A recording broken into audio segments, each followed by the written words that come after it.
Stevie, another episode. Episode 33. Cracking along. On a roll. On a roll, second for the year. Yeah, busy day. Busy. Been on the field all day. Yeah. How you been? Yeah, busy. Yeah, just busy. Have you good? Busy, standard, yeah. Need some sleep? Always need some sleep. Yeah. No, it's been a busy morning. Had two young Matildas, one in US International, Matilda. So, yeah. busy day. Not Standard. Standard. Standard morning. Yeah. We have two guests today. We have Dario, who's a physio, and Nick, who's a strength and conditioning coach and a personal trainer. So both of these guys work in the factory. Mm-hmm. So Nick runs the gym and the conditioning program now, and Dario is the in-house physio who's looking after players' well-being. Mm-hmm. So we'll start with you, Dario. How'd you get involved in being a physio and sports, I suppose? Well, believe it or not, I actually started in accounting. So I did my first You year. look a bit like a accountant. So believe it or not, I did 1 year of accounting, and I just realised that wasn't for me. Yeah. And I after a year, I transferred out. I said I'm going to do something I love, and I've always been interested in sports. I've been playing soccer since I was 6 years old, football since I was 6 years old. I was playing NPL 1 when up until about 15s, yeah. And then once I got more involved in school, I kind of just backed off into like club Premier League stuff, Division 1 back then. I actually played with Juki back in AC and Ida when they were an NPL, or what do they call it? They called it Super Youth League back then. Yeah. That's how I met Juki. We played when we went to school together as well. And yeah, so I did the 1 year, then I transferred into my sports and exercise science degree. And while I was studying that degree, I got a job at a physio clinic. And I never really had the idea of physio in my head at the time.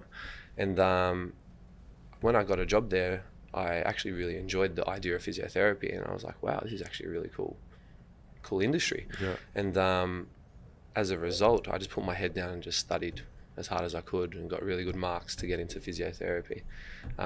Finished my undergrad, and then I got into the postgraduate course and did the Doctor of Physiotherapy at Macquarie Uni.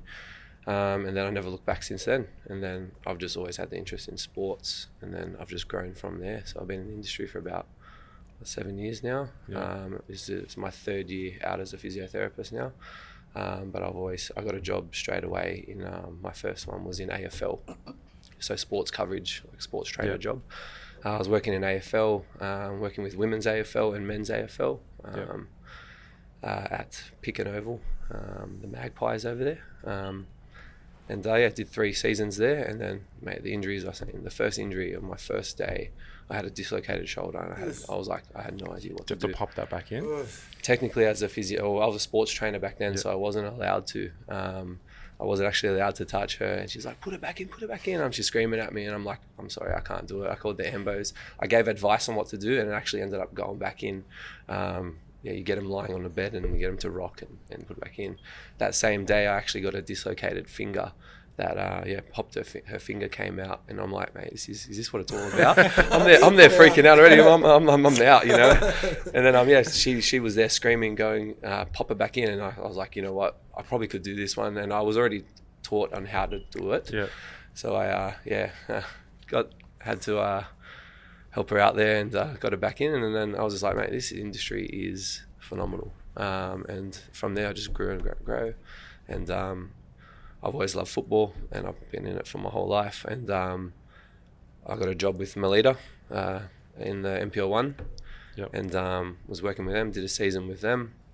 And then NPL 1, so was that like 3 years ago? That was 3 years ago. So that was the year of the fall. So they actually got relegated that year, and then I got out of there as well, and moved to ST Raiders, and haven't looked back since. Best club I've been with, just under the management of Nicky Carl, and the coaching staff, the players there, the culture at the club is just amazing, and haven't looked back. This is my 3rd year now with them at Raiders, and they were in NPL 3, now they're in NPL 2, and now they're looking really good for the season, and that's pretty much it. I opened up my own business last year, and I've just been building on that. Also work at another private practice as well, that's pretty much my life. I have a pretty busy lifestyle. I'm working full time doing the football, going to training sessions twice a week, doing Saturday games, doing all the senior men. So you got your 18s, your 20s, your first graders, and I'm there all day, and I love it. And mate, on a Saturday night, you're finishing at 9 o'clock, and like it doesn't even bother me at all, because you're just in the environment you love at the end of the day. And yeah. What's the worst injury you've seen? Worst injury, I'd have to say, there's so many. So I've had like ACLs, but then they're bad. But in terms of gruesome, I'd probably have to say the finger, dislocated finger. But that wasn't that one. There was another one. The actual bone protruded out of the skin, and it was was it dislocated or was it just broken? It dislocated, and it pushed through the skin, protruded through the skin, and you could see the bone, the flesh, everything. Could you put that back in? No, that one I don't touch. You don't touch those things. Ouch. Yeah, so straight to What hospital. sport was that? That was football, believe it or not. Really? Yeah. How do you do that? They fell. Oh, We got challenged and they fell in their hand, and their pinky just went out that way. Ouch. Yeah. Keep that to yourself. Not pleasant. Yeah. I've also worked in netball. There's a lot of injuries in netball. I did state championships in Newcastle. That was interesting. And also worked with the Canberra Raiders. I did a gig with them. I did the whole preseason with them, 2016, 2017.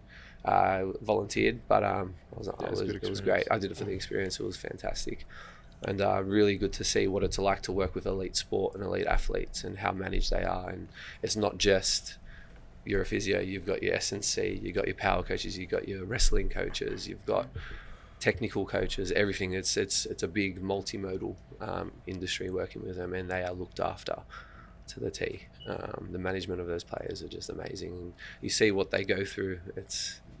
They work hard, and they've got a lot of people working with them. Yeah, it's really good. So that's pretty much my life in a bit of a summary. Where I'm at, and my business is called Dr. Fit Physiotherapy, and so my name's Dario Rossi, so it's also DR, the initials, a bit of a play on words as well, and I also did Doctor of Physio as well. So I think it was meant to be in a way. Well, that's cool. We'll get back to some of the questions that we have. We'll move on to Nick. So Nick, you've been in sport for how long? You've been in training for? So myself, training, I finished studying in 2012. So I've always been Western Sydney boy, grew up in Granville. Started year 7, we moved over to Toongabbie, just down the road. And growing up, I was like really short, fat kid. I got to show you the picture of when I was in high school one time. Just put glasses on, and that's me when I was a kid. And then I was like, had no confidence. I was always the quiet kid. Every time, like, parent-teacher meetings, stuff like that. Nick's real quiet, all that sort of stuff. And then when I was 16, my dad set up a gym in our backyard. It was like maybe 5 by 2 meters, this tiny little shed. And he set up an old school gym in there. So I started training. He taught me how to train, and he had these old school bodybuilding books. So I started reading, started training after school. And then over time, like a few years, I lost weight, got more confidence in myself. So pretty much like transformed the way I saw myself. And then after that, I was like falling in love with training. So that sort of got the journey started. And then when I finished school, I didn't know exactly what I wanted to do, but I went and studied exercise sports science because I love training. So I did that for 4 years, and then did a master's after that, and then started working in the industry. First couple of jobs were like a waste of time. I can't believe I actually got paid for some of it. One was like the gym floor over in Fitness First in Auburn. I just walk around, clean up, and then the people, they would just throw dumbbells all over the place. It was like literally like the place had been hit by a bomb. So I did that for a bit. And then I started to work in the industry. So I got hired at a physio clinic, Precision Physio over in St. Mary's. And that sort of became my home for 5 years. So I helped build a exercise physiology program over there, helping rehab injuries. At the time, I started to shift my own training towards strength sports. So I competed in powerlifting over 3-4 years. Last year, I started to mix it up a bit, competed in some weightlifting. And then I sort of fell in that trap around halfway through the job. You get comfortable. After finishing school, most weekends I'd drink a fair bit, like get hammered. And at the time, I thought it was normal. Like, it's like, oh yeah, I just thought this is what you do. You get out, get hammered on the weekends, and that sort of transferred or followed through pretty much all the way up until like late 20s. And then I left the job, did some traveling overseas.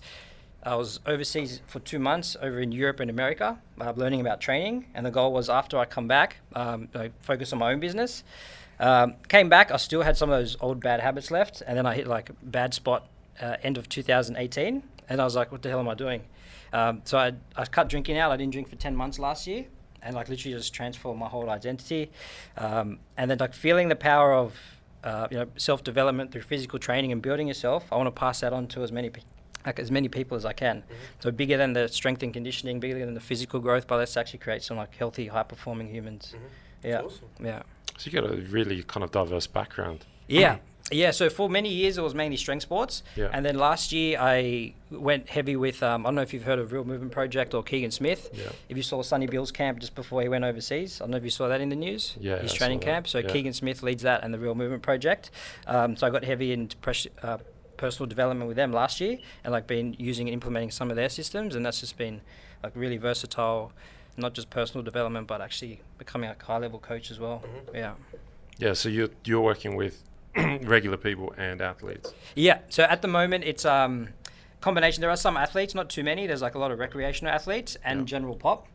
So my business started off in my backyard shed, the shed version 2 at home. We built a little shed next to the original shed, and then I was building that on the side. So after I came back from overseas, I went full-time on that, and that's when I approached Steve and then moved it into here to keep growing it. So we actually apply the principles of like what I use to develop myself to everyday Joe and athletes as well. Yeah, that's interesting to your background. Yeah, especially now moving into athletes and stuff like that. That's right. Yeah. I suppose the questions we have, like most of our listeners, parents and footballers, and they're talking about, they have to now.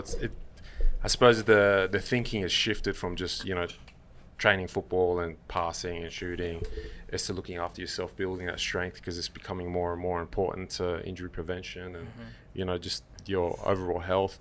So how important do you guys think it is now, especially in this day and age, to get that, I suppose, to be a step ahead of everyone else with doing extra stuff when it comes to like strength and movement and stuff like that? I think in terms of injury prevention with the youth, it's not recognised enough. I feel that the youth haven't been educated and given the right tools to look after their bodies early on in their career, so they can prolong their career. You see a lot of these youth guys just keep going. They're training 7 days a week, no rest, just killing themselves, and then they pick up these injuries, and then they start to get over it. They lose motivation, and then they have a bit of a downfall. So I feel that in terms of injury prevention, if they've just got that education behind them, it doesn't take much. Just go see a physio, go see a strength and conditioning coach. Get the education behind you on what you got to do, find your impairments, address them early, so they can prolong their career and make it to a higher level, essentially. Because I've noticed that across dealing with youth and going into the senior years. I do feel that there's a lack of communication, and that's where you need to speak to the parents as well, and parents need to be on board with what their child needs and what they want to develop and be greater. And that's one thing I've definitely picked up with the youth. What are your thoughts on that as well? Yeah, Dario hit the nail on the head there, like the concept of longevity. So I can understand from a coaching perspective, like you're coaching a team, you want the best result right then and there. But I think the changing mindset needs to be, how do we get these people healthy and high performing long term throughout the whole career? So like there's two aspects to the side of longevity. One is from the performance side. If you build someone's foundation and base from the beginning, then not only are they healthy and high performing like when they're younger, but you actually set them up for success later down the track as well. Like a lot of people finish their careers and then like they're in pain. I got this niggle, that niggle. That's me. Yeah, it doesn't have to be that way. We know what we should do. We should get you in the gym, do a 12-week program, and Stevie transformation. I reckon 100%. I guarantee I'll get you feeling one better. Physio 100%. once a week, one S&C once a week. Guarantee you we'll get you feeling better. New man. We'll see. Transformation New challenge. year, new Steve. Yeah, it doesn't have to be like that. You can be feeling good throughout your whole career. So the goal should be, if we set people up from the foundation when they're young, not only do they have a longer, more productive career, but then even, we're thinking like 10, 20, 30 years down the track as well, they're 40, 50 years old, still healthy, still feeling good. Yeah. Like, this is for you, Dario. Like physio, I suppose a lot of people think of it, I go see a physio when I'm injured. Yeah. They just massage people, basically. Yeah. But there's obviously a lot more to that. Like, when should people be visiting a physio? What does a physio actually do? Yeah. I think it's that's a common misconception. People just like, oh, you just massage people. No, we don't massage people. It's a part of your treatment, but your old school physios were not the best. Okay, they were a lot They use a lot of machines, they did a lot of massage, and then that's it, you know. Your new school physios that are coming through now is you got education. You educate the patient about what's going on with them. You do your manual therapy techniques or whatnot. You can do dry needling, cupping, soft tissue therapy, joint mobilization. Then you get them out and you address the impairment. You give them the exercise prescription. And that's how a physio should actually address someone, right? And getting them out there, showing them what they need to do to prevent injuries. In terms of not actually having an injury, you don't need to actually have an injury. It's those little niggles that you feel. They become a long-term problem, okay? Yeah, I've had it for like, a couple months, and then they notice, it's getting worse and worse and worse and worse. I'm in agony. I'm going to go see a physio now. When those little niggles come, those little, I call it yellow flags, come up, you should be addressing it straight away, because there's a misbalance going on in the body and it needs to be addressed ASAP. Generally speaking, I don't just get people who come in with just pain. You get people that come in for just form, gym, in terms of how they're lifting, are they squatting correctly, are they deadlifting correctly, who don't want to hurt themselves, they want to prevent injury. So injury prevention is major. And that's one thing, people should be a bit more involved with than saying, I still believe as a physio and as also I train as well, I play football as well, you need to have maintenance. Okay? Our body, we're like cars, okay? What happens? You need to service your car, right? And I feel like, physio is a way of servicing your body in a way, okay? Our body is a temple. You need to put the good things in it, and it's not just getting treated. It's about doing the correct things, nutrition, and just being on par with what you're feeling in your body as well. You don't necessarily have to be injured to go and see a physio. It's just more of a maintenance thing. I have people that usually come in every 4 to 6 weeks just for a checkup or just to address anything what's going on. Whatever they're feeling. But long-term speaking, you educate your patients enough, they know what they need to do when they feel these little niggles, when they feel these problems. And that's what I believe it differentiates as what a good physio and a great physio in terms of management of athletes and patients as well. So that's what I would say. Yeah, and Nick, how young should players sport? I suppose people be looking at doing strength stuff, because I suppose people worried, it's too young to get them lifting weights and stuff like that. What is the right process and the kind of right procedures around that? So I think it starts from early age. When kids are really young, the best approach is to get them involved in a wide range of sports. So kids as early as 2 should be doing multiple sports. If you play just one sport, then the body adapts very specifically to the loads placed on it. So if you play one sport your whole life, you only get good in those positions that you're exposed to. So the best thing to build a big movement base and to build resilience and make adaptable people that can go over multiple things is when they're young, get them exposed to, say, gymnastics. I love gymnastics. It's very good for kids to get into. Some type of martial art and some type of field-based sport. That's going to give you a wide base. Then when they start hitting the 6 years old, they can start getting into some structured training as well. The earlier ages, I'd keep it more play-based, wide range of movements. You can have youth programs as well for them that pretty much expose them to the same principles. But from 6+, I'd get them involved in some structured training as well if they don't have that wide base of movements.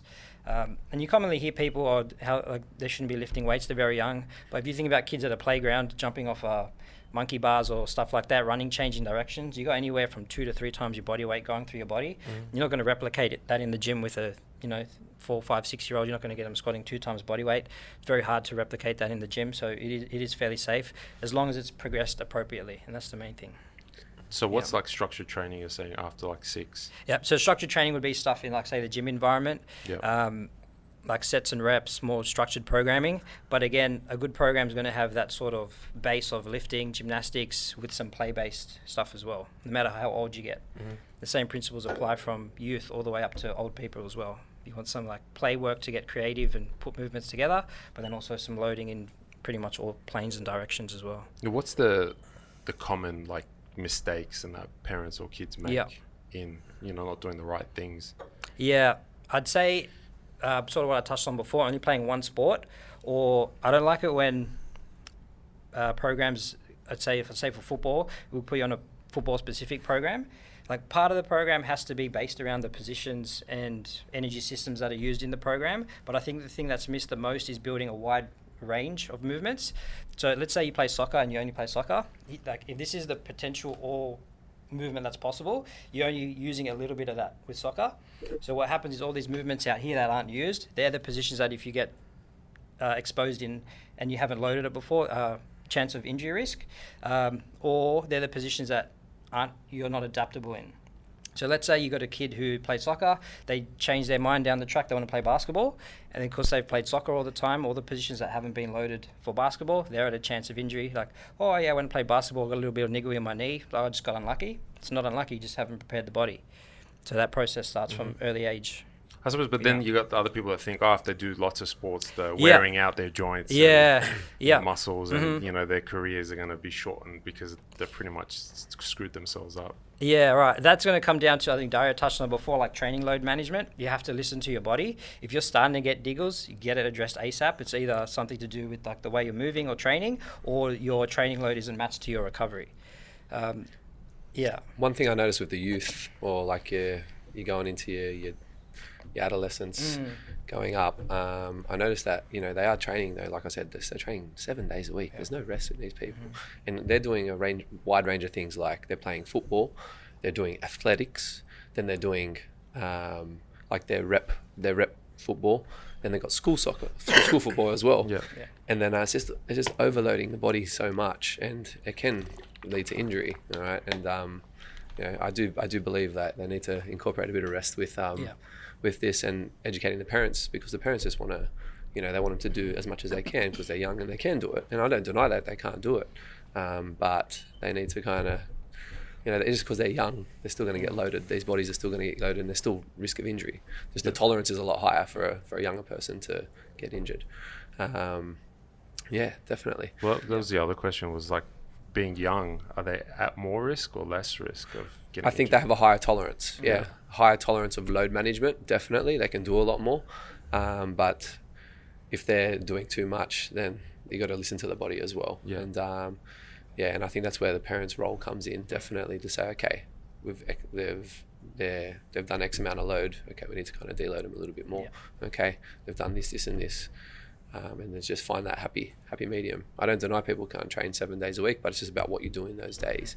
Maybe focus on a day of more recovery-based movements and doing stuff like that, and having your strength and conditioning work as well incorporated into their football-specific stuff and their athletics. Just finding that fine-tuning it essentially, so they don't get injured, and then letting the kids know what they're feeling in their body as well, and then being more on par in the parents, letting them know, hey, if you're feeling anything, let us know, type of thing, because the kids don't think much of it. They're just like, oh, it's all right, and then they're like, oh, it's getting worse and worse and worse, like I was saying before, and then boom, injured, and then they're out from all their sports. So definitely. What is like a healthy load for like a youngster?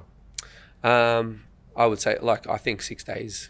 6 days is adequate. What would that 6 days be made up of? Well, like I said before, so if they're doing multiple things, if we're just focusing football specific, they can. Let's just say football, because it's footballers listening mainly. So what would like a load day to day? What should they be doing day one? So I reckon incorporating a strength day. Definitely, they can have a strength day in their work. They have their conditioning days, their training days with their team. So usually they train 2 days a week with their club side. Then they can do their specific stuff on another day. It's just about the repetitive movements. That's where the injuries come in, the repetitive nature of things. So if that's just a bit managed well, but I definitely believe there should be at least 1 day of recovery. Within it. It's really based. Everyone varies. There's no say, here you go, this is perfect for this footballer. You need to assess them. You need to see what their capabilities are. A lot of other people are more have a lot higher tolerance than other players. So everyone's different. It has to be individualized to specific load management. And that's where talking to a physio, talking to a strength and conditioning coach comes in handy, because then we can find that happy medium so they don't get injured and they can go further on. And then you're going up, older, young adults kind of thing. What should their loads be like? Should it be less or just as much?